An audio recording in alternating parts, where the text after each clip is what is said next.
1935, the Lions win the NFL championship. The Detroit Tigers take the World Series. The Red Wings bring home Lord Stanley's Cup. Joe Louis begins his rise to world domination. This transforms the Motor City into Detroit, City of Champions. It is Detroit City of Champions, the podcast, and we are diving deep into the 1935 year, magnificent year, and the years around it in Detroit sports, and a trilogy of books written by author Charles Avison. Hey, Charles, thanks Jamie. for coming in and hanging out. We never really planned this too in depth. We're just kind of like, next week we're going to talk about the 1934 and the 1935 team in general. And so this week we were thinking it's like the Bad News Bears, right? Because it was a ragtag fugitive fleet. Exactly. Where's that from? Ragtag fugitive fleet. Man, you got me on that. Battlestar Galactica. Okay, all right, no, I wouldn't have got that ragtag anyways. fugitive fleet. I wouldn't have got that It anyways. was like a Bad News Bears. It was just an ugly mess. So today we're gonna talk about the Tigers and how they did 33, 34, and what led to 35 and that lineup. Because last week we talked about Mickey Cochran and just how when he came in, he just infused and lit up this team. And I was surprised because you said he was the manager. And what surprised me that you told me last week was that there wasn't big changes. He didn't make from the 33 Nope. team that just was a S show. Terrible. There wasn't like these, he came in and he was a player. Mhm. And he One of had, the best catchers in all of baseball. yeah, he had chops. But besides him, you said there was like one other player. And They had Charlie Garnier. That was really. Oh, I mean, as far as new guys, yeah. And as for far the as new most guys, part, it was Goslin. the same. It was the same dealio. And that's what's so like really interesting about this, and that's kind of like why I it's like we're talking about the Bad News Bears, like I kind of like just hearkening that name, like giving it to this episode. Yeah. Like we were even talking about like debating like whether it should attach the modern day Bad News Bears to the concept of the 34 Tigers, but I think that it really I like the reason we did is because it puts you in the frame of reference for the type of team this was in 1934. And we were talking about the roster. I mean, yeah. there's just I'm just the names, right? Yeah, You got Roxy Lawson. You got is it Vic? You got Vic. You got Carl Firpo. Mayberry. Yeah, I actually have I have a list here of all my favorite nicknames from the Chet. team. I systematically actually put together a list. We didn't forget any of them. Eldon Ocker. That's a cool old timey name. His nickname was Big Six. I wanted to point out some of the great nicknames because it kind of shows. Flea. There was a dude named Flea. Flea Clifton. Yep. There's so many great stories behind these names. JoJo White, Schoolboy Rowe. Now, Schoolboy Rowe, is that a proper name or is that his nickname? Dude, if we start talking about Schoolboy Rowe, it's about to be over. The whole show is about to be Schoolboy Rowe. So do we have a Schoolboy Rowe episode? No, oh, absolutely. Yeah. It's like we need at least one episode to cover Schoolboy Rowe. He's one of my favorite players of all time. One of the great. I mean, he was like one of the great stars this year. But yes, like. It's just in a quick nutshell. There was a dude, Marv. I was like, is there a Mary Owen? No, that's Marv. Marvin, Marv Owen. Well, there was a Fox. I've got a couple other. Yeah, you got Pete Fox. We got Matt Fox running things for us. Yeah, switching the cameras. So think about it like this: you have Goose Goslin in left field, and you have Pete Fox in right. So you have a goose and a fox, right? And then over the end of the 19th. This is a little bit ahead of the 1935 year, but there was a spark that set them off, and they both like hated each other in 1935. So you have a goose and a fox that hated each other. Oh, good God. I mean, it's kind of ridiculous. But. All right, so some great names, even better nicknames. Yep. So where do we want to go? What do you want to tell me about these Bad News Bears? Yeah, so anyways, like I said, so let me just run through a few more nicknames. Just to kind of cast a little bit more. So you got, obviously, Schoolboy Rowe, like we just mentioned. Tommy Bridges, who's like kind of had a longer nickname, the Game Rooster from Tennessee, and this is like stuff that they actually called them. The Game, okay? Yeah. There goes Tommy Bridges, the Game Rooster from Tennessee. Yeah, exactly. In the heading up articles, to first base. Yeah. So you got Gerald G. Walker, who they called the Madman from Mississippi. No, Gerald G. Walker from Mississippi. G. Walker was one of the top. I got to do the old guys. I got to do the old timey voice. Yeah, because you could just hear those announcers calling it like that. Sure, I love it. All right. So you got of course Hammer and Hank Greenberg, Chief Hogsett. You mentioned Alfred Roxy Lawson. I mean, it's like I say. One of the great stories too is a guy named General Crowder. It's General Alvin. Crowder? His name is Alvin Crowder. They called him General Crowder. Okay. And his story, like, so it kind of ties onto it. But like I say, the evoking the concept of the Bad News Bears was really this the way that this team was, and it really was a different team from the 34. Even though the 34 team it was really the same bunch from 33, and it was the same bunch that became 35 as well for the most part. But there was a huge difference. The 34 team, nobody had the expectations were zero for the 1934 team. They have coming off all these horrible years. They didn't earn their nicknames yet. Exactly. And so then 35, they were basically expected to win. So it was a whole different dynamic. That's what makes the 34 team so unique. They're so interesting is that, so anyways, they come into this year and so again, you have Mickey Cochran that comes in. And then you have Goose Goslin that comes in. Those are really only the two major, additions to the team. But underneath the surface, and this was so kind of interesting, is underneath the surface you have all these young guys. Hank Greenberg and Schoolboy Rowe were the two leaders of the 1932 Beaumont Exporters, which were a minor league team that won the top level minor league championship in 1932, and they were coached by a guy named Del Baker. Del Baker became the third base coach of the Tigers in 1934 and 35. So there was but there was many more players like Pete Fox and JoJo White. These guys were all played with the Beaumont Exporters at different points. They all coached under Del Baker. So there were all these young, there was these young guys that were coming up that they demonstrated glimpses of, greatness at here and there. Right. But it was 34 and Mickey Cochran that came in that really just, pulled all the talent out of them. And it went on to become literally every player on this team in 1934 and 35 had the best years of their career. Okay. And that's what's so fascinating is it just a coincidence that they all had literally they were all had the best years at the exact same time, and that's what was in the water. What was in the water? That's what I mean. It was an incredible thing. And, yeah. So so that's what I mean. What was, and that's what I'm saying. That's why there's this character in the form of Mickey Cochran is such a central figure. Well, it sounds like together. It was more than just the guys on the field and the players on the roster. It sounds like, the ancillary people were pretty important too. Oh, everyone. Yeah. The base coaches and sure. all the other coaches as well. How deep was a coaching staff and a management staff? So Mickey was the manager. Yeah. Player so manager. Was there so that's, we had Cy Perkins. So is he like the head coach then? Is that he's the head coach. He's okay. the head coach. And really back then, he was also in what's today's terms like a general manager, the one that decides on actual players to sign. Yeah. He's got to work in tandem with the owner, with Frank Navin. Yeah. To make those, because Frank's Uncle Frank's got to end up paying the bill, so he's got to he's got to know what they're signing. Sure. But after, so when Mickey Cochran went to sign with the Tigers, when he got that trade and he went to go sign his actual deal with the team, because they signed it year by year back then. So he went to go sign with the deal. So anyways, even before he really signed the deal, he was talking to Connie Mack, who was his manager in Philadelphia. And he's asking Connie Mack, what does this team need? And he's like, well, you got some young pitchers. They're okay. He's like, really, but he's like, one of your biggest holes is at third base with you've got nobody at third base. You literally have nobody.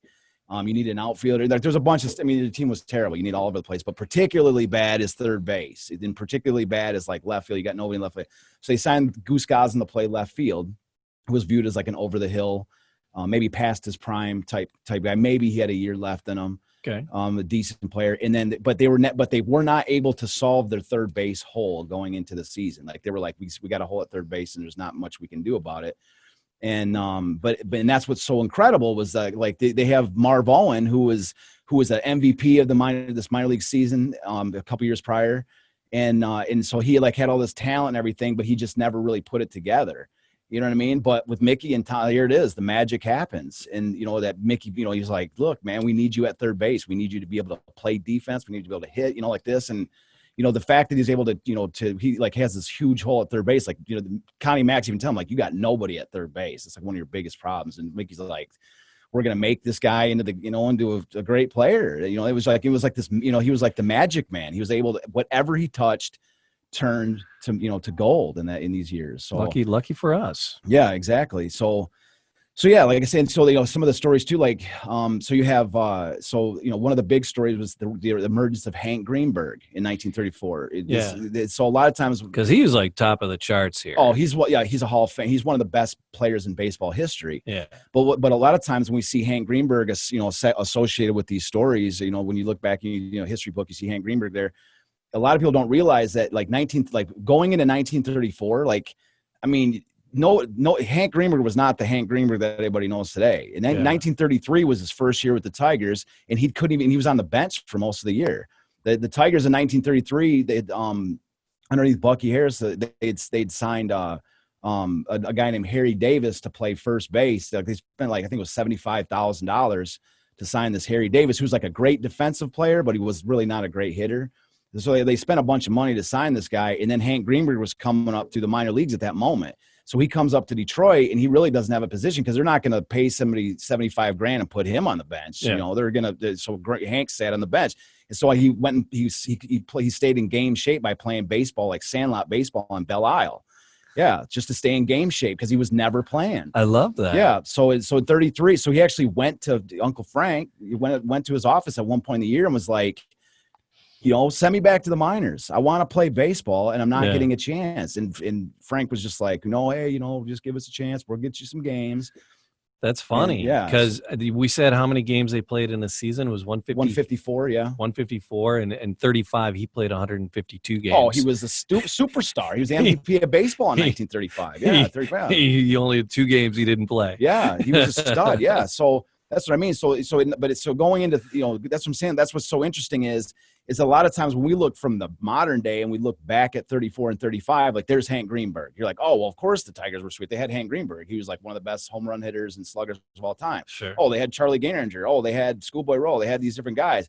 But this was so interesting. But if you look at it actually before the season happens, those guys were not who we look at them now. Right. Like Hank Greenberg, like he had just started to come off the bench at the end of 1933 and started to play well. They looked at him as the starting first baseman in 1934. But he couldn't, his defense was horrendous. The guy could not, they even say, I got quotes in the book, he couldn't even catch a pop fly. He could barely catch a pop fly. Yeah. I actually wrote it into the screenplay where to kind of demonstrate how bad he was in 34. I actually have Charlie Gehringer swinging out, because Charlie Gehringer was this elite superstar second baseman. He's one of the only guys the Tigers had, before Mickey Cochran got there.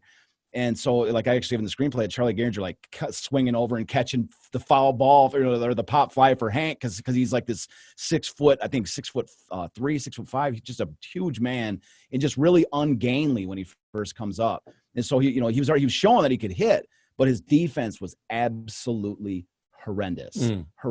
He actually had a bigger mitt to try to catch balls better. They outlawed his mitt because it was so big. It was because he was trying to augment it. It sounds like a cartoon. Yeah. So that's what I mean. It ties in with this Bad News Bears concept where it was the guy. Does he have a whole bounce house on his hand? Yeah. What the heck is that? But I mean, Hank Greenberg, that's a character from a Bad News Bears, a guy that's a moonshot home run hitter, but then can't play defense at all. Dropping foul balls, dropping all the things left and right. But the reason, really, the focal point I want to drip people's mind to. You go out there, play rover. You're gonna play. Yeah. That was my position. Yeah, rover. Yeah, softball when I was in grade school. Yeah, Jamie, you go out there, you play rover out there. Okay, I'll be out there. I'll be over there. The King's kids. Yeah. Oh, playing in the rain, never won a game. But I said, one of the central figures of the notion of why you even call it Bad News Bears is because if the listener out there remembers Tanner from the Bad News Bears, the shortstop. I don't know, but he's the kid that always was the biggest loudmouth, the biggest talker. He's always getting into a fight with somebody across the second base, whatever. The scrapper and all this. And that's your shortstop for the Tigers, Billy Rogel, who ended up becoming a city councilman in Detroit for many years. It was actually written down here. How long was he? 36 years, a Detroit city councilman. Wow. So that was probably in the 40s. Yeah, it was in the 50s. The 40s through all the way through the 60s or 70s. Wow. I mean, and then the drive really leading up to the airport is actually called William Rogel Drive, named after Billy Rogel. Huh. But he was that brash shortstop at second base that was always talking smack. There was an incident, I had a quote in the book. There's an incident where Mickey Cochran was mad at because the keystone, that the short base, second base combination was Billy Rogel and Charlie Gehringer, like one of the greatest second base shortstop tandems in baseball history. And so there was an incident where the two of them had gotten crossed up on a play and like made a mistake, made an error or something. And Mickey Cochran was yelling out at Billy Rogel, going, "What the hell is going on out there?" And Billy Rogel was like, "You shut the hell up, Mickey." He was like, you worried about your own game. You're having enough problems behind the plate. And for anyone, from what we talked about last week with Mickey Cochran, for anyone to say something like that to Mickey, like you're taking your life into your own hands. And so that's what I'm saying. Like, that's that kind of Tanner, from the Bad News Bears concept. Like, that's this team. They're a bunch of nobodies. Yeah. They're a bunch of nobodies with they'd have talent within them, and it takes this magic man, Mickey Cochran, to bring it out. And that's this. They're across the board. Hank Greenberg was completely unknown before 1934. Comes out in 1934 and is one of the game's emerging like next Babe Ruth type hitter, elite home run hitter.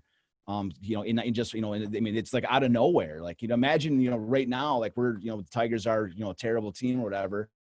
And then out of nowhere, there's like the next great superstar emerges in their very first year. I mean, just that excitement of like, not only are we going to be sweet this year, but we're going to be sweet for a long time. Like, we got this new superstar, Right. And so, yeah, so it's I'm saying, like, really the only real players on the Tigers that were good, that the other teams would have like really, really wanted, was Charlie Gehringer at second base, who was like literally, I mean, he's probably the best second baseman of the 1930s and one of the best of all time. I mean, he was an elite superstar. He was a legitimate superstar. And then probably Tommy Bridges, who was like, I think he was 27 years old in 1934. And he'd pitched for a few years, and he was solid, but he had never really been spectacular. Mm-hmm. And so anyways, yeah, so that's I'm saying, like, you have a couple of decent players, and in 1 year they're world beaters. 1934, they made it to the World Series. They won the pennant. They made it to the World Series, but they didn't win. 1935, they went all the way, and they won. They were able to finish it up. Which was the better team? Well, that's what I mean. It's really the same group of guys. That's what's interesting. And that's one of the interesting dynamics of this thing is that the 34 Tigers, the fact that they came out of nowhere, right? It was such a miracle concept. It was such a miracle that the excitement of the fans was like, there was a mentality of how long is this going to last for? Are they just playing good for the first month of the year? Are they just playing good for the second? That's a long season, 154 games. Exactly. That's a long road to. Well, that's why baseball needs to be that long, because like the story, the old sort of phrase goes, like, every team wins. Every team wins. What is it, 160 games? So like every team wins like 60 games, and every team loses like 60 games, and something like that. So it's like really the 40 games in the middle that are that are up in the air. So, and that's the concept. So, and that's what I mean. Like, the baseball history is littered with teams that were great for the first month of the year, great for even the first 2-3 months of the year, and then folded at the end. So that's what I mean. Like, so in 34, all the fans are like, how long is this run going to last for? They're experiencing the joy of this team coming out of nowhere, and just, this, like, colorful nicknames, dominating personalities. Again, this Bad News Bears type of a feeling to this team, where they're, just total upstarts. They shouldn't be where they're at. And then how long is this going to last for? And then it's like, as the weeks turn into months, and the months turn into the entire summer, and then the fall, and then, they're going into the pennant race, going head to head with the Yankees and beating them, and winning and staying ahead of the Yankees. I mean, that's where, it's like, you can't ever truly believe until it's really coming down to the last couple of weeks. They're like, we're still in it. This is a legitimately good team. And so that's what I mean. So, like, once they got to the World Series, and they were actually up in the World Series until they did the last game, once they were up, and then they ended up losing. So now going into 35, it's a totally different mentality, because now they're there's actually expectations on them. They're the team to beat, not this Cinderella story. Exactly. Yeah. That's what I mean. So it's like Cinderella story. So, I mean, so it's like a totally different. It's a totally different dynamic. You go in, like I say, the first, it's like a total unknowns, and then it becomes an expectation. And then in the first half of 35, the team, like, basically lays an egg. The first part of the year, 1935, they were not good. Yeah, fires out. Yeah. Yeah. So that led questions like, oh my God, that 34 was just a fluke year Right. or whatever. But then they came back and, they made a comeback and romped their way all the way to the World Series. It's really, they struggled at the beginning of the year in 35 because really of the loss of Icehouse Wilson. Yeah, I have no idea. Yeah, no, I know. No, I'm looking at the list. He played one game. Oh, he's played so little. I don't even know anything about him. I thought you were joking. No, seriously, I never. So Cy Perkins and Icehouse Wilson, each, it says they played one game in 34. Yeah, that's no. Those aren't on your radar. That's not even on. Those aren't even on. And I even have guys that are role players in the books. I don't know. I might want to check the source of that article because I didn't see anything about that. There's a couple of random little guys here and there. Maybe I've missed out on, but I don't remember doing much about them. What about who else did? So Chief didn't make it to. Chief played in 34, but not 35, right? He played in 35. Okay. Yep. What about Red Phillips? He was sort of like I didn't really touch on him. Just a handful of games. 7 games. Yeah, but some of the guys. So like, one of the stories I do want to I actually have my list to make sure to talk about. Is this idea, like I say, all these players like Marv Owen, all of a sudden they don't need a third baseman. Like Marv Owen turns out to be like literally the best third baseman in baseball in 1934. So it's like these players come out of nowhere, and so it's just like across the board. Like Schoolboy Rowe. They call him, he's the closest thing to the definition, to the word, if everybody's ever seen the movie The Natural, the idea of the natural player that's just like born for just, sports dominance, sports superiority. That was Schoolboy Rowe. Like no matter what he did, hit, pitched, he won numerous, he was like every sport he participated in high school, his team won national championship, or like not national, but state championships. Yeah.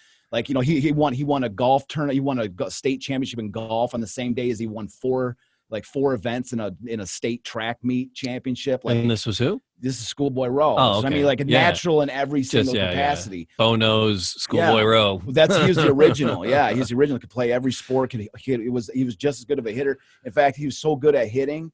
Like the metrics I use, for looking at baseball players, it's different than the sabermetrics. This is a whole nother show, but anyways, the metrics we have, like Schoolboy Rowe, he was such a good hitter that at least the way I evaluate talent, when you look at it is based on the production of runs rather than just batting average and stuff like this. But when you look at Schoolboy Rowe, he was so good as a hitter that I like a lot of people like, oh, who is the best hitting pitcher of all time? Schoolboy Rowe is not only one of the best hitting pitchers of all time, but he was also just one of the best hitters in general of all time. Like he was just an incredible hitter. And so but going into 34, again, nobody really knew who he was. Right. He'd been injured a little bit in 33. In 34, he comes out and he's just like a household name, like nationally, one of the biggest stars in the country in 1934. And they used him a lot. Looking at their pictures, Schoolboy played 51 games in 34. And then Tommy Bridges, right? He was another pitcher, yes? Yeah. And he only played 36. Yeah. Right? That's a jump from 36 to 51. That's... Well, here's the thing is that hidden in that 51 is the fact that whenever that's what I'm saying, like Tommy Bridges was primarily a pitcher. Schoolboy Rowe was used as a hitter. Yeah. So they actually, like, even when he wasn't pitching, they would bring him on in to play games as a hitter. That's how good he was. Okay. Yeah, he would come in and he was like he was their... he was a 339. His offense, like you can look at all the different numbers, but Schoolboy Rowe was one of the best. Just to give you an example how good of a hitter he was. Okay. Yeah. There's a million different examples, but I'll give you this idea. So in 1934, one of the biggest stories in all of sports in 1934 was Schoolboy Rowe chasing the all-time wins record because he'd won 15 games in a row. 15 games. The record was 16. And so going into his 16th game against Washington, it's like national coverage of whether Schoolboy Rowe can win. He just came out of nowhere. This is his first really full season. He'd been injured a little bit in 33.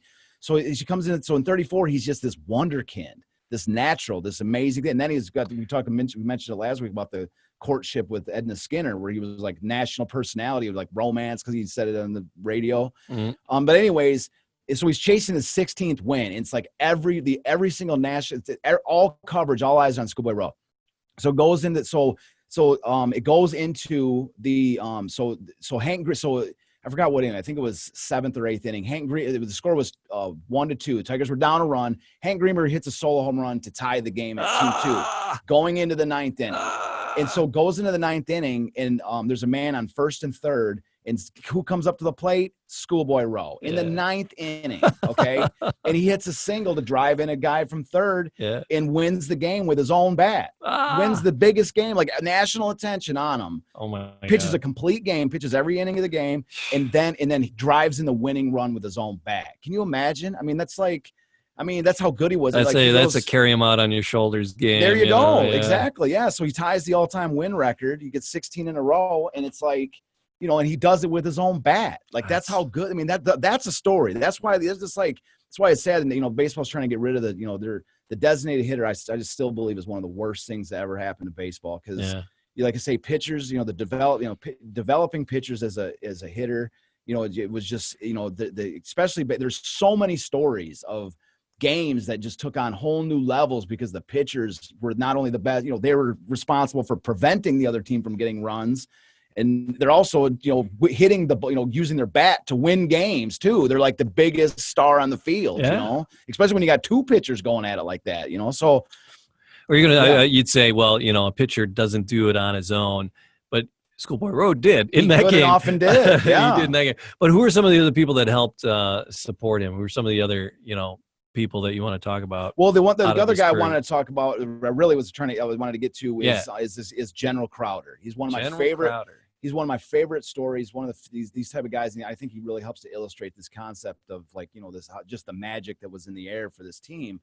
Was that so? General Crowder, is he related to Boyd Crowder? No, his name was Alvin Crowder, and they named him General Crowder after it was a World War I military, like one of the top people in the military. All right, his name was literally his name was General Crowder, and so they. The fact that he was a pitcher and his last name was Crowder, they just started calling him General Crowder.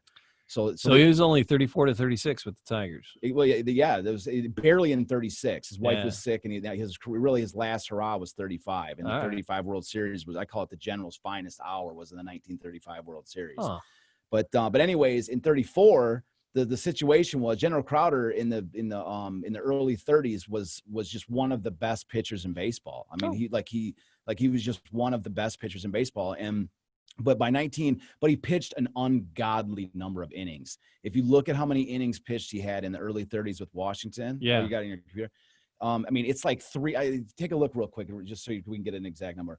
Like look at between 1930 and 1933. Look at 1929 through 32, yeah, 33. I'm trying to see. I think there was one that was 412 innings. Which I don't know what these. Oh, IP. There you go. Innings pitched. Yep. Yeah. What is it? Look for one. There's 410 or something like this. It was just some ungodly number. So starting in 1930, it's 202, 234.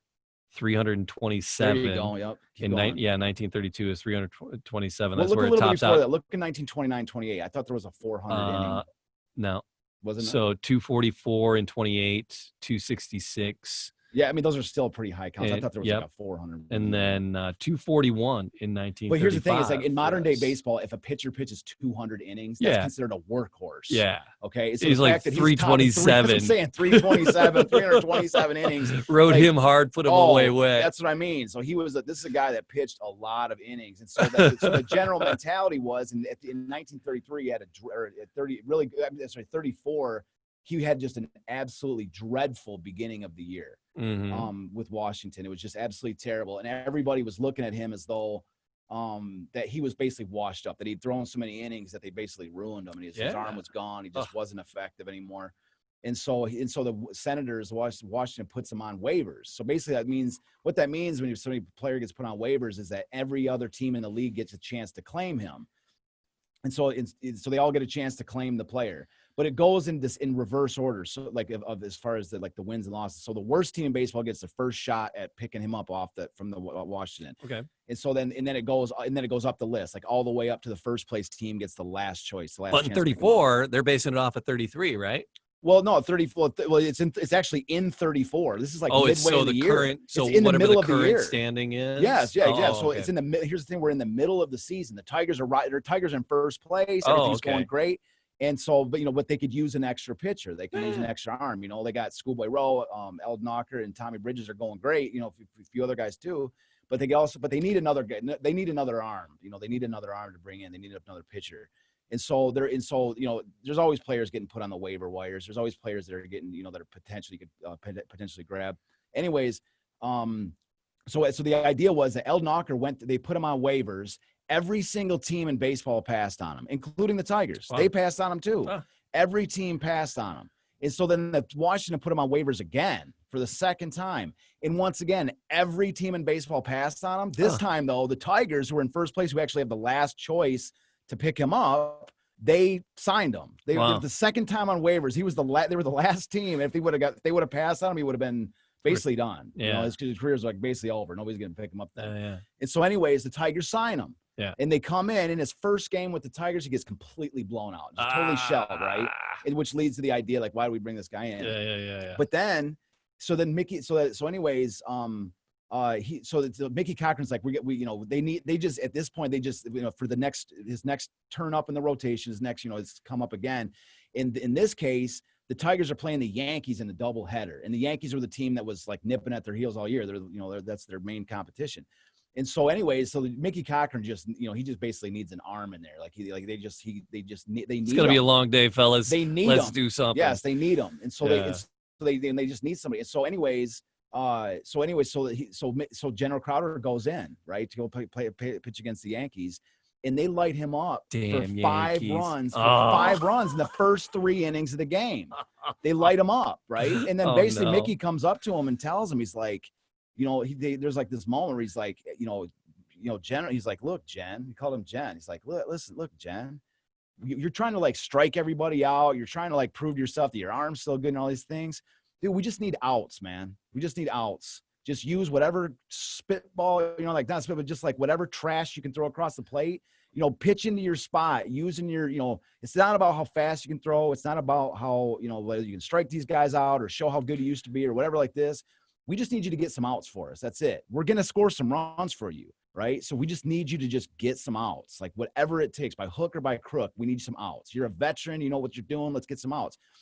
And so anyways. So, and Mickey was catching, right? So he's coming up going, dude, what are you throwing at me? Yeah, look, that's what he said. He's like, he's got the perfect view of what's going on. Exactly. And that's when we talked about last week, the philosophy, the psychology of Mickey Cochran, where it's like with Knocker, he was like, always trying to wind him up to get him mad because he saw that he pitched better when he was mad. It was Schoolboy. He treated him like this, like, oh, it's okay, School. You'll get him next time. He gets shelled, and he's like, it's okay. We'll get him next time, School. Yeah. And then for General Crowder, he just came up to him and he just said, he basically saw what was wrong with him and says, pitch into your spots, locating the ball, keeping the hitters off balance. That's your game. You're looks like you're trying to strike everybody out and like, prove something to everybody. Just get some outs. It doesn't even matter how many runs you give up, because we're going to score. We have the best offense in baseball. We're going to score for you. And so anyways, the Tigers come back and he holds on and he wins that game 9-5. Nice. He pitches. He doesn't pitch a complete game, but he gets to, I think it was 8 1/3 inning. So he got pulled at the very, very end. But he holds on. The Tigers come back with 9 runs. And from that point on, he won the next 5 straight games. Nice. And the pitcher he beat that day was Lefty Gomez, who was the best pitcher in baseball in the American League at that time. He only lost 5 games all season. And 2 of those losses were to General Crowder. Nice. And Crowder ended up starting the first game of the World Series as well. Oh. So you see what I'm talking about, like the magic of this year. Like you take this guy who was like on his way out, last chance, no hope. Even the first game with the Tigers, he gets blown out, and then here he is. So he was, at that point, he was 35 years old. He was born in 1899, so he was 35 years old, and 35 back in 1934. Yeah. That was like 90. Yeah. That's what I mean. Like, so he's a veteran. He was he threw right, but batted left. He says he's 170 pounds, 5 feet 8 inches. So. Yeah. No, but I just love that story with General Crowder because how could you, what other, like that story alone is like a baseball movie. Yeah. This pitcher that's on his last chance. No, you know what I mean? Like there's like, not only is he on it's not like he just came to the Tigers in his first game. He just, oh my God, he just turned it on. He got lit up in the first game with the Tigers, and then he got lit up halfway through his second game. Yeah. But he somehow found a way to just hang in there. Mickey was like, look, man, we're going to score some runs for you. We just need some outs. Just do pitch your game. Stop trying to strike everybody out and do all this stuff. And you just see right there at that interconnection with like that Mickey Cochran moment where he just, that psychology where he's like, look, Jen, settle down, man.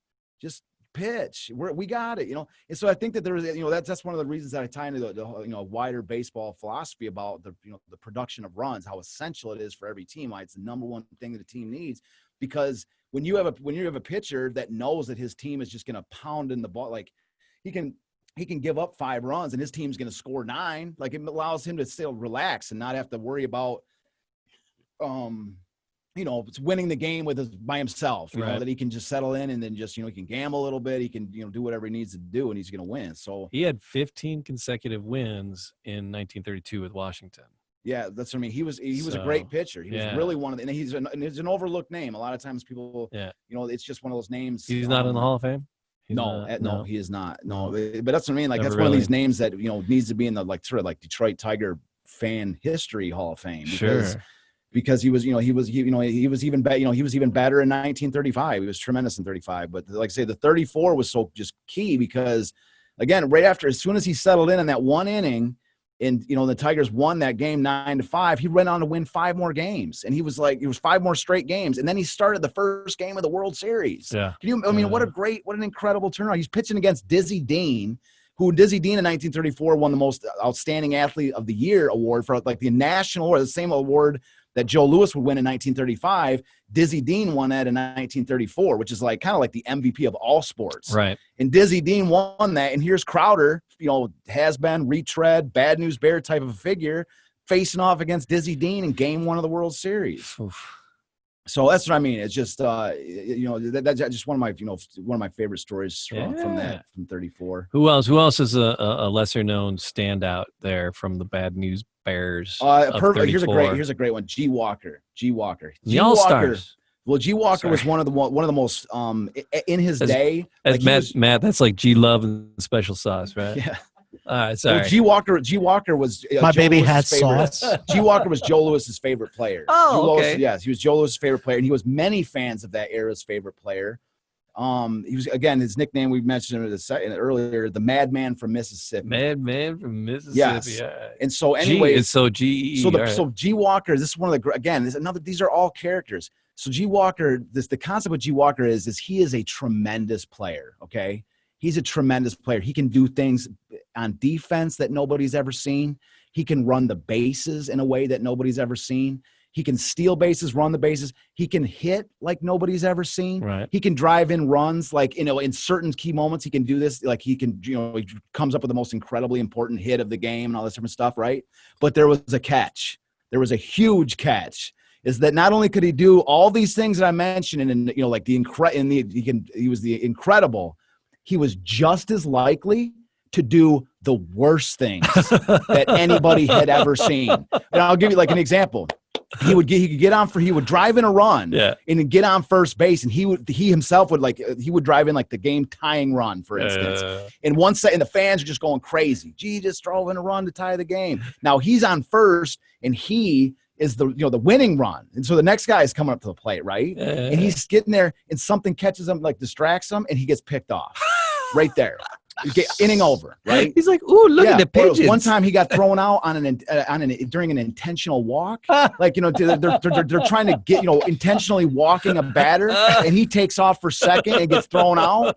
They're like, "What are you doing?" And so it was it was numerous. I'm talking about literally numerous examples of him. Literally 1 second he is the biggest hero, and the next second he's the biggest goat, the worst, just everybody's booing him and what are you doing, you idiot? Ooh, piece of candy. It was just, there's never been I've never seen in my history, a story, all the stuff I've ever read about baseball history, I've never seen a player that could rise to such incredible heights 1 second and the next second be at the incredible depths. And there's a real quick, great story that involves Mickey Cochran, which is that Mickey believed that players, he gave all his players, they call it the green light, which means they can be as aggressive as they want on the base pass. You can steal whenever you want. You can do whatever you can, but just be smart about it, be aggressive, whatever. Well, G. Walker took it way too far. He was always getting picked off, as I mentioned. And this one game, he was how about you stick to the base, G? Yeah, so it was 4 games in a row where G. Walker got picked off first base or did something stupid and got thrown out. And one time it cost the Tigers a win. And Mickey was furious. And so he has his team meeting and he says, every time somebody gets picked off first base from now on, it's a $50 fine. $50 fine. And wouldn't That's you know the middle it, of the Depression too. So wouldn't you know it, a game or two later, guess who's on first base? Picking his nose, getting picked off. No, you're not gonna. Mickey Cochran is on first base. He got picked off.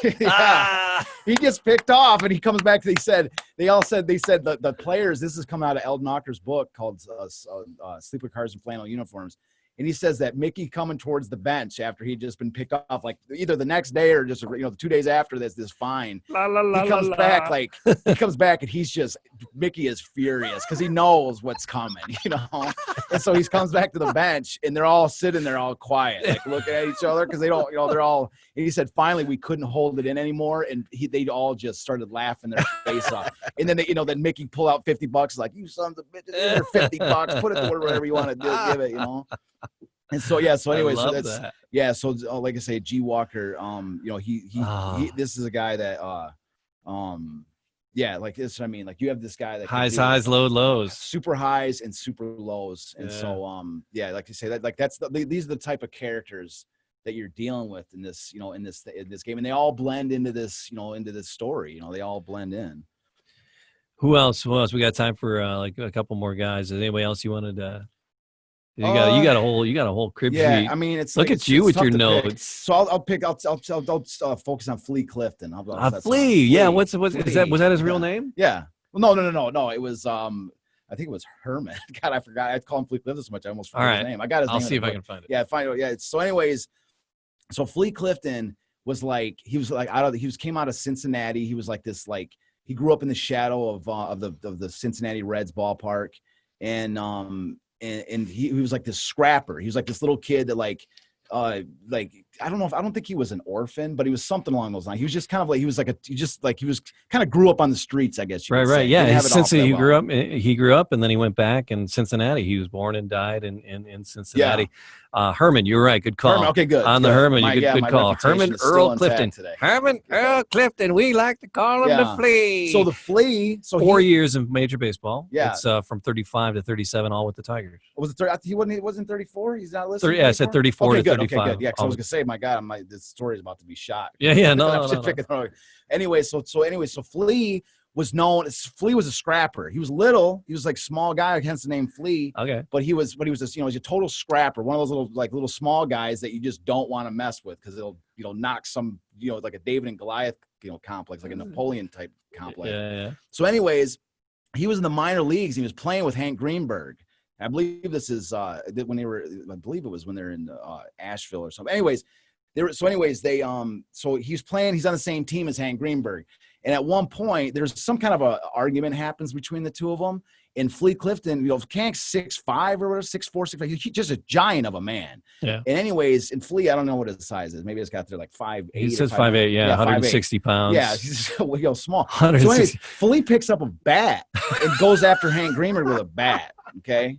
And so he goes after with a bat, and then he said, and then Hank Greenberg basically like laughed at him, and then he said after that moment, the two of them became incredible friends. Oh, and so fast forward into look at you bringing a bat to an ass kicking. Yeah. So anyway, fast forward a little bit, and there's an incident at a game in I believe it was Cleveland. It was Cleveland. So there's an incident at this game in Cleveland where Hank Greenberg slides into third and he spikes the third baseman at third, or the third baseman. And so all the Cleveland Indian fans are just furious. They want to. They're like, hey, they're all throwing stuff at Hank Greenberg and stuff. They're just all mad at him, right? They're all swearing at him and stuff.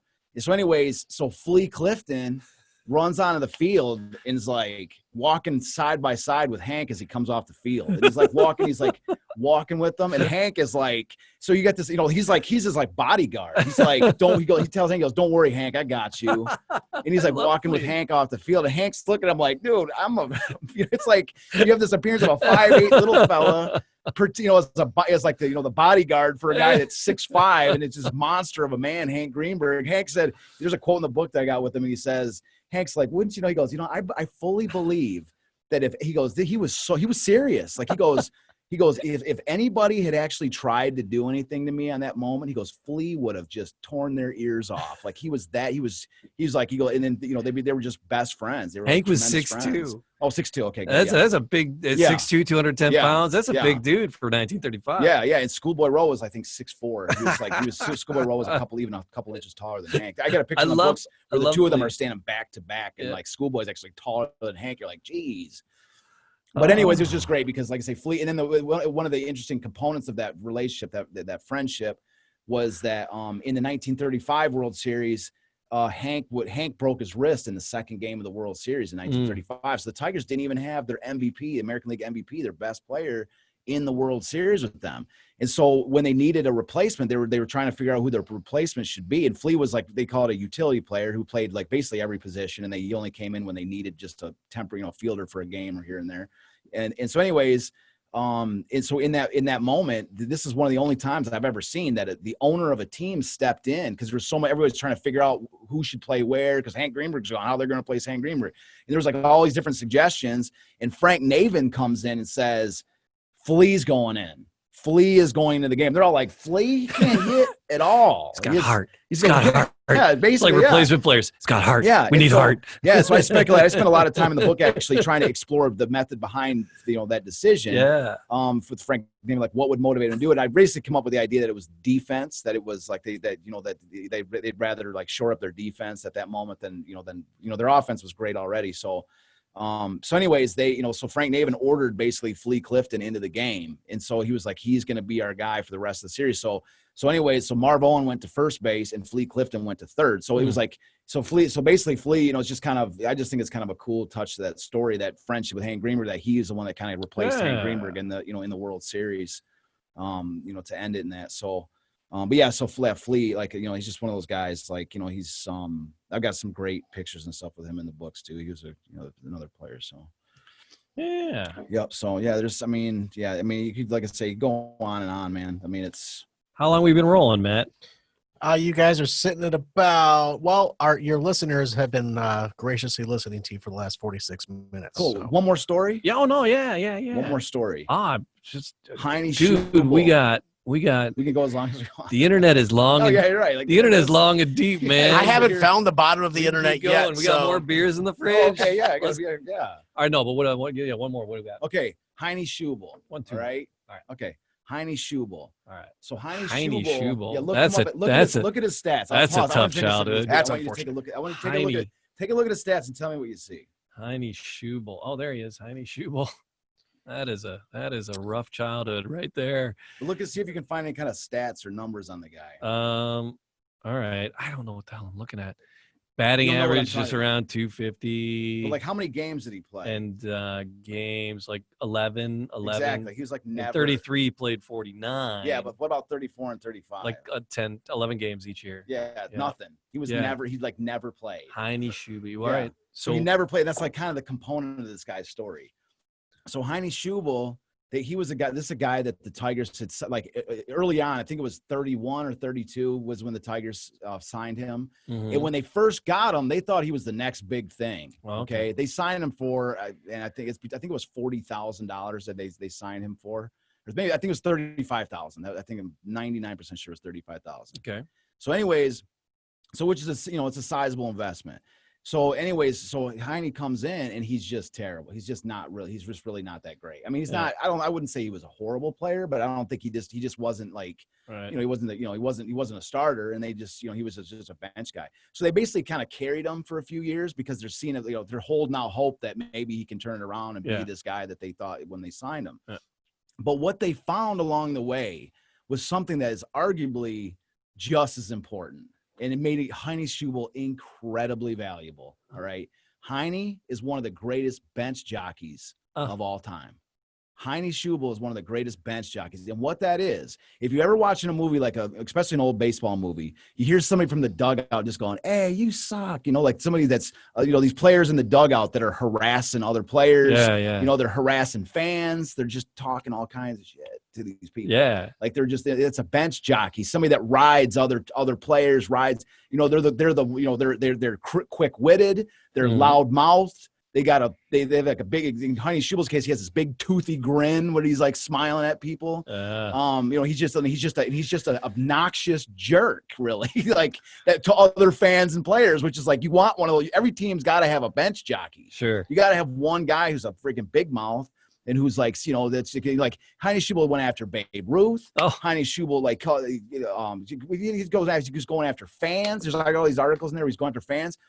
And I got this great photo in the book that what it is Heine Schubel like never got his picture in the paper. He's always the guy they call him the best water cooler player because they're trying to, they couldn't get quotes from Hank Green. Usually a player, when you interview them, especially nowadays, listen to whatever interviews a player gives. They go, "What do you think about today's game?" And they're like, "We did our best. We tried our best. Oh my God. We do our best to win." It's all canned answers a lot of times. It's what's that baseball movie? They practice at Costner. Exactly. They practice that on the bus. We got to practice our platitudes. Bull Durham. Yeah, we got to practice our we cliches. Practice our cliches. That's a great scene. I do that with my journalism kids. I'm like, I show that to them. There's a couple of F-bombs. We showed a lot of heart. We got to practice our. We gave it our best. Yeah. That's what I'm saying. We're doing it for the team. Yeah. So those are the type of guys that that's what everybody says. But Heine was the guy you went to if you wanted the real score, the real story. They called him the water cooler guy. Yeah. Because you find Heine Schubel by the water, you're like, "Hey, Heine, what you got for?" He's like, "Oh, I got all kinds of stuff to tell you." Like he's going to tell you whatever you want to hear. And his laces were untied the whole game. And so I have a great photo in the book because Heine, like every single day, it's like Tiger Mania. So it's like pictures of Hank Greenberg, pictures of Charlie Gehringer's house, pictures of like them walking down the street. You know what I mean? Like pictures of them doing everything and anything. And Heine never got his picture in the newspaper. Barely anybody really knew who he was. 11 games. Yeah, come on. Yeah. So anyways, Heine, I forget if this is 34 or 35, but Heine, he'd been telling the Detroit Times for like time after time after time, like, "Hey, why he's basically joking or whatever. He's like, when can I get my picture in the newspaper? I want to let at least people know that I'm on the team. You quote me all the time. Yeah. How about you give a fellow? Throw me a bone. Let me a 5x7. Get a bat in my hand, like this. And so at least let me look like I'm on the team. Get one picture. Is that going to really give hurt me batting practice? Give me batting practice. Come on. But he's trying to get in the paper with his picture. He wanted to make it look like he was a heroic Tiger in the picture. Yeah. So he was always telling him, like, when are you going to get me in? When are you going to slot me into the paper? It's not going to hurt anything to give me one picture. So he was always trying to get them to do this. Anyways, I have a photo in here. Like I say, maybe we can put this up for the viewers or whatever. But anyways, the picture actually says in the caption, "Here you go, Heine," in the caption of the photo. They're like talking, like a message to him. They're like, "Heine's always telling us that we never put him in the paper." So here, they actually say that in the paper. Like, brilliant. And his Heine's standing there with this bat on his shoulder, like he's like this like major contributor guy, like heroic pose. He's like this. Yeah. And he's like, they're going, "Here you go, Heine." He like actually says it in the quote. But I guess that ties into the concept of this team. You know what I mean? The engagement of the fans. Like you open your newspaper up and what would you see that now? Would you see that now where there's a banter between the newspapers and the team and the players, where there's a connection between the fans, where they look at the paper and they say like, "Here you go, Heine," and the fans are going, "Oh, that's hilarious, dude. Heine never gets his picture." So they're like connected with the team. You know what I mean? It's like there's this like, this connection is like that draws you into these people. It sounds like a fun time in the city. It really, it does. Yeah. We're actually going to have an opening day coming up here in Detroit, July 27th. They're talking about this 2020 crazy 2020 year and shortened season, and but they're gonna try to do a season. It's still a long way between now and then who knows if it'll actually happen, but. It's just the excitement that sports can bring, and just the city was on fire there in 34. That's anybody else? Is there anybody else that we don't want to overlook? Anybody? The thing is, I'm trying to some of the stuff I want to save to 35 because some of it's more more relevant 35 stories. But there's like I say, it's like I say, it's just. What I liked you shared the first time. You said you have like an appendage and it's like the stories of a writer's search or something. You said you have some like stories of like your search, right? Like I call it Tales of a Traveling Storyteller. Yeah, that's Tales of a Traveling Storyteller. What's another story out of one of those tales of a traveling storyteller? What's another one of the ones that I can talk about the one. The one that precedes the Tigers chapter. It kind of dives into the whole baseball analytics thing I kind of reference, and it's actually I think kind of important, like you said, to mention here. which is the story of me meeting a man named Chris C.T. Bartlett. Okay. And it was I was up in Oscoda. It was my first year on the road selling books, and it was on this beach. It was an art show on the beach, and like you meet all kinds of crazy people, man. When you're selling books, you're especially talking sports. You get people coming. I had a guy coming up one time telling me that Joe Louis winning the championship was a conspiracy, that he never won it. I'm like, good. You hear the craziest stuff. But anyway, so this guy comes up to me, okay, and he comes up to me and he's got like a sleeveless shirt. He's like in his maybe in his late 50s, and he's walking with a golf club as a cane. Right, he's using a golf club as a cane. Okay. And he's got like dark, smoky sunglasses on. Like this guy has got eccentricity, like radiating from him. Okay, this aura of eccentricity. And so and he comes up and we just start talking. I'm just talking to him, and he's in. Our conversation at one point shifted because here I am talking about like I discovered this incredible season. I'm trying to sell these books. At the time, I only had the first book, and our conversation shifted because I mentioned the fact, and this is a great little end around back to this fact that the 1934 Tigers, the infield of the 1934 Tigers, had set the all-time record for most runs produced in a season. They'd driven in the most runs. And so, and I said, still to this day, that no other infield, you're talking about Marvo and Billy Rogel, Charlie Gehringer, and Hank Greenberg. No other infield in baseball history has eclipsed their total. And that's when they played 154 games. Even with 162, they still haven't surpassed it. Wow. Not to my knowledge, at least not in the last few years. Wow. But anyways, so I mentioned this fact to him, and he says, like, what do you know about, like, the production of runs? And I'm like, I know that it's pretty important, to win a game. And he says, you have no idea how right you are. And so he proceeds to tell me that he was like, he's like, well, just like you discovered this story and you're trying to promote the story, he's like, I discovered this analytics thing, this baseball analytics concept. And he's like, basically you could call it Moneyball 2. Like Moneyball 1 was this big analytics thing that changed baseball. They opened up the door to this thing called sabermetrics, which is like a scientific study of baseball and such. But he was like, I changed baseball forever. I have the greatest discovery in baseball history, like analytics wise. Like I can build baseball teams better than anybody else. And I'm like, this is like kind of crazy. Like, again, like why are we starting to drift into crazy town territory? Anyways, he tells me, he says, I'll be back later. He's like, I told him, I said, I'm really busy. Do you have anything I can read? Do you have anything I can take a look at? And so he was like, yeah, I'll be back later. I'll come back later. And so he does. Later on in the day, he gives me he comes back with this old periodical. It's like this paper-bound periodical from like 1982, hand stapled and everything. Impressive looking work, but it was, just from like 1982. And he comes back and I put it in a little plastic sleeve and take it home with me. And so I get home that night. I'm like, what the hell? I'll give it a read, right? And so by the time I was done reading this thing, I was like, not only did I take it out of the plastic sleeve, but I was like putting it in like a glass case. Oh my. Because it was this guy, as eccentric as he was and as outlandish as his claim may have been. Yeah. This guy had changed baseball forever. But the problem is nobody knows about it. Nobody knew who he was. He had no mouthpiece. He had all these weird, like these health problems. So he was always sick. He could never promote his work the way that he should have. And so the very next day I was on the phone with him. I called him up and I was like, oh my God, you blew my mind. This is the most, I'd already written a book on with baseball, history and analytics and stuff in it. And I was just like, I told him, I said, this is the greatest discovery. I mean, everything I thought I knew about baseball has changed, everything. And he was like, he just told me, he was like, yeah, I said, how come baseball doesn't have this? How come you haven't, the world hasn't been changed with this? And he says, well, how come nobody knows about the City of Champions thing? Like, how come, why haven't you been able to change the world's mind with your City of Champions thing and get the story of this out? And it was a great point. Like, basically he and I were on the same situation. Like we both had like a discovery or something we both considered, that was potentially a big thing. And, really what he taught me, he'd been dealing with the situation I was in was that I couldn't get any, mainstream newspaper attention. And it really was the same situation for him, but he'd been dealing with this since like 1982, 83. He'd been going through this for like 40 years. He'd been going through this. And so what he brought to that table for me at that moment was this idea that it wasn't like, this wasn't me just like looking at something and saying, making a mountain out of a molehill, like saying like, how come nobody is interested in this? Like people be like, well, because it happened so long ago. It's just you who's interested in this project.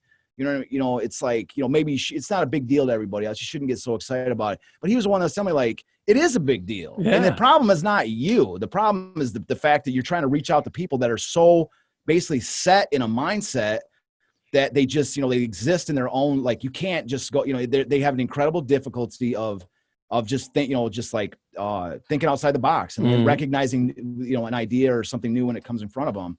And so that was the idea. So his name was Chris C.T. Bartlett, and we became incredible friends. Yeah. He taught me everything he knew about his analytics thing. I even added my own weight to it.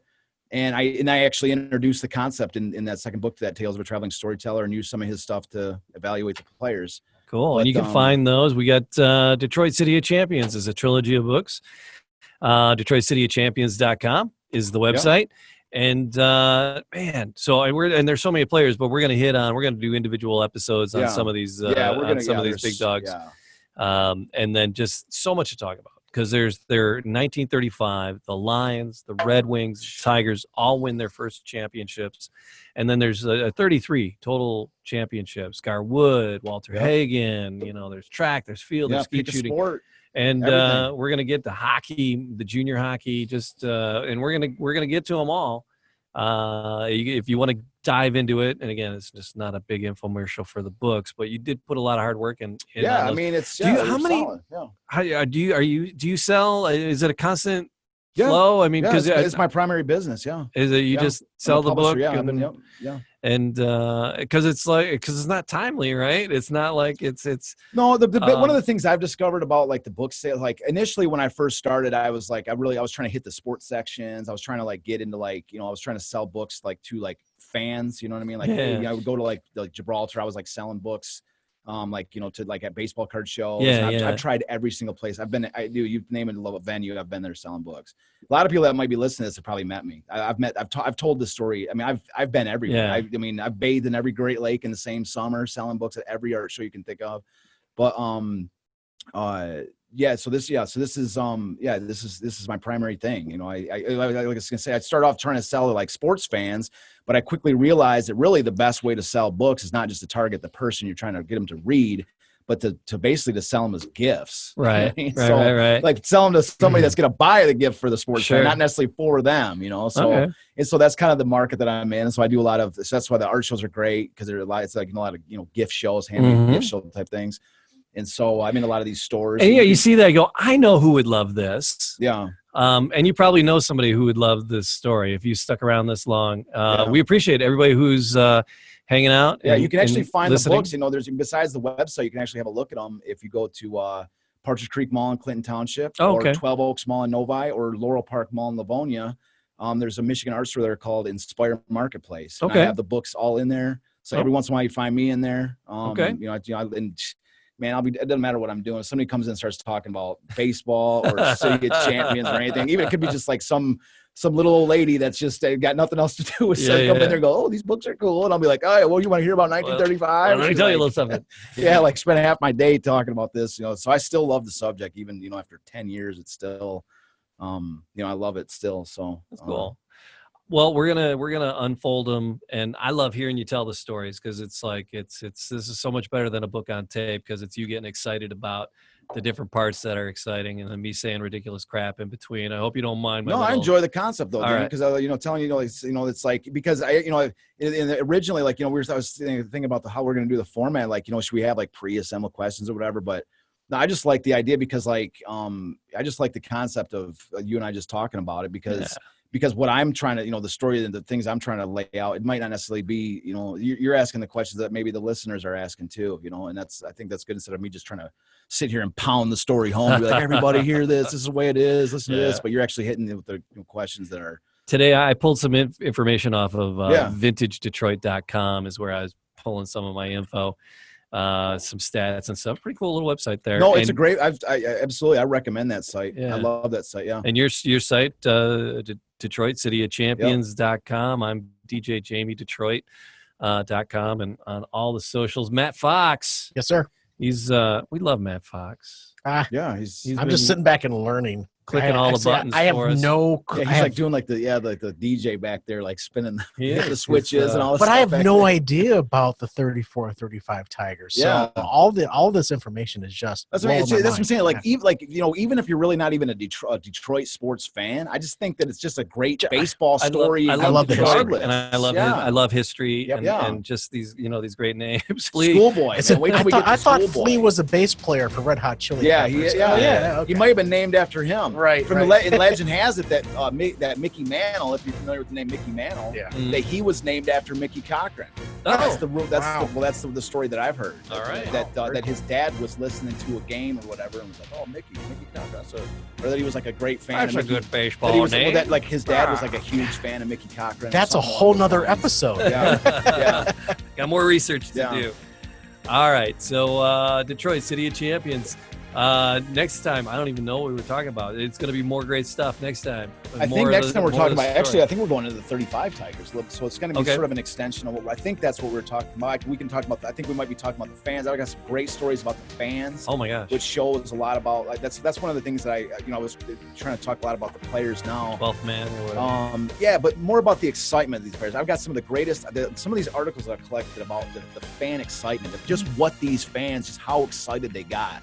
In these crazy stories of like just fans, like the behavior of the fans of just trying to get into games, like the stuff that happened after games, like the things that they would go through in order to get tickets. I've got some great stories. So I think we're gonna for that next episode. I think we're gonna be talking about the 35 Tigers, but I think we want to try maybe tie some of the fan stuff in with it. I think that's all right, cool. Yeah. So Detroit, City of Champions, the podcast. Thanks for being with us, and we'll do it again. All right.